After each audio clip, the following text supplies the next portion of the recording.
Hi, നിങ്ങൾ കാണുന്ന cinema, നിങ്ങൾ കാണുന്ന സംഗീതം, നിങ്ങൾ കേൾക്കുന്ന സംഗീതം, നിങ്ങൾ വായിക്കുന്ന പുസ്തകം, ഇതൊക്കെ തന്നെ നിങ്ങളെ ചിന്തിപ്പിക്കുകയും പ്രചോദിപ്പിക്കുകയും ചെയ്തുകൊണ്ടിരിക്കും. നിങ്ങളുടെ സുഹൃത്തുക്കൾ, നിങ്ങളുടെ സമൂഹം, ഇതെല്ലാം നിങ്ങളെ മോട്ടിവേറ്റ് ചെയ്യുന്നുണ്ടാവും, അതുപോലെ തന്നെ ചിന്തിപ്പിക്കുന്നുണ്ടാവും.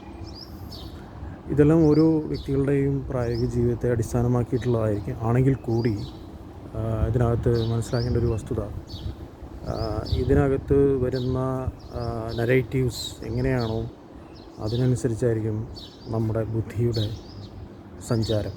അല്ലെങ്കിൽ ഫ്രീ തിങ്കിങ് എന്ന് പറയുന്നൊരു കാര്യം പലപ്പോഴും വരുന്നില്ല. നമ്മളെപ്പോഴും മനസ്സിലാക്കേണ്ട ഒരു കാര്യമാണ്. ഞാൻ മുൻപേ ഒരു വീഡിയോയിൽ നാരായണീൻ്റെ ആൺമക്കൾ എന്ന് പറഞ്ഞൊരു സിനിമയെക്കുറിച്ചിട്ട് പറഞ്ഞിരുന്നു.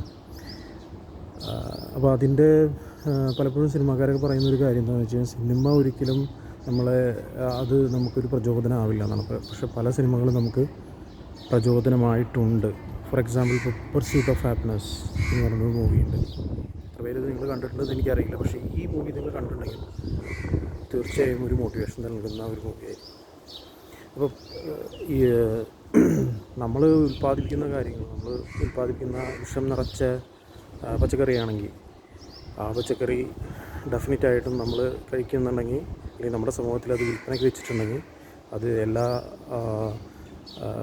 ജനങ്ങളിലേക്കും അല്ലെങ്കിൽ മറ്റുള്ള ജീവജാലങ്ങൾക്കെല്ലാം ഭീഷണി തന്നെയാണ്. ഇത്രയേ ഉള്ളൂ. Thank you.